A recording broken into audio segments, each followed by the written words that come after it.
Maintenant, un truc qui était important pour moi, je ne voulais pas d'homme avec enfant. Ça, on peut tout me dire. Mais ça là, c'était un non-lieu. Parce que je me dis, peut-être je n'ai pas assez d'amour, j'ai pas suffisamment d'amour à donner à cet enfant-là. Mhm. Et en plus, moi, ma phobie, bon, peut-être phobie, c'est un peu trop, mais j'ai vu tellement les histoires de baby mama, les mères des enfants, des histoires, ils sont plus ensemble, séparés, il y a toujours d'histoires. J'avais pas envie de dealer avec ces genres de trucs. Et aussi, sur le côté, sur le volet intellectuel, je vais dire, je voulais pas quelqu'un aussi qui était moins que moi intellectuellement. Bon, moins, je vais dire peut-être quelqu'un qui avait au moins la licence, qui avait un bachelor, un truc comme ça. Parce que Mhm. je me dis, il y a un niveau de vie auquel j'aspire. Quelqu'un qui n'a pas ce niveau va pas comprendre franchement comment j'ai envie de vivre ma vie. Et pour moi, c'était très important. C'est pour ça, dès que j'ai connu mon mari, je lui ai déjà donné ma vision. Je veux chauffeur, je veux chef.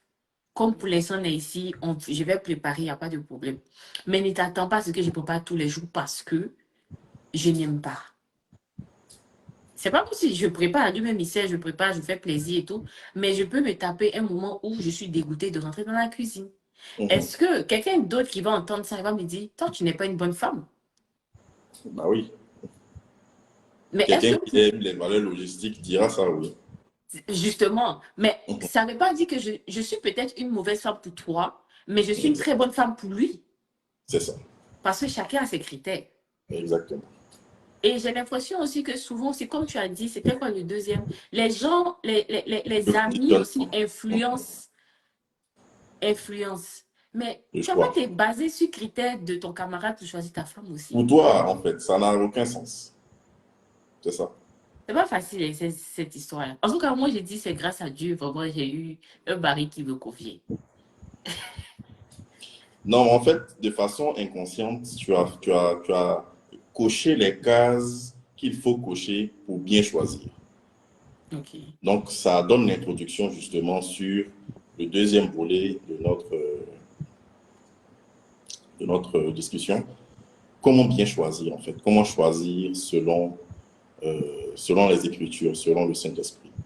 Dans Mhm. Genèse 2, verset 23, Adam, il a vu Ève, voici cette fois celle, l'os de mes os, chair de ma chair. Bon, vous connaissez déjà Mhm. le, le discours. Mhm. Mais avant de la voir et de la reconnaître, Adam lui-même, il se connaissait. Mhm. Donc, la première des choses à savoir, avant de bien choisir, il faut soi-même se connaître. Toi, Raïssa, tu savais que tu n'aimes pas ça, tu veux ça, tu n'aimes pas ci, voici tes défauts. Tout était clair dans ton esprit. Donc, Mhm. éventuellement, tu as mis ça sur la table pour que celui qui peut gérer tes défauts et qui pourra Mhm. matcher avec tes qualités puisse justement se mettre avec toi pour que vous puissiez faire chemin ensemble. Et Mhm. malheureusement, c'est ce que beaucoup de personnes ne font pas, c'est-à-dire une introspection et une étude de leur propre personne.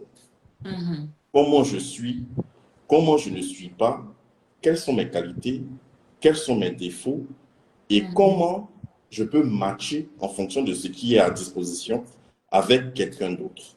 Donc ça, Mhm. c'est la première chose à faire, se connaître soi-même pour pouvoir justement mieux choisir la personne qui va nous accompagner.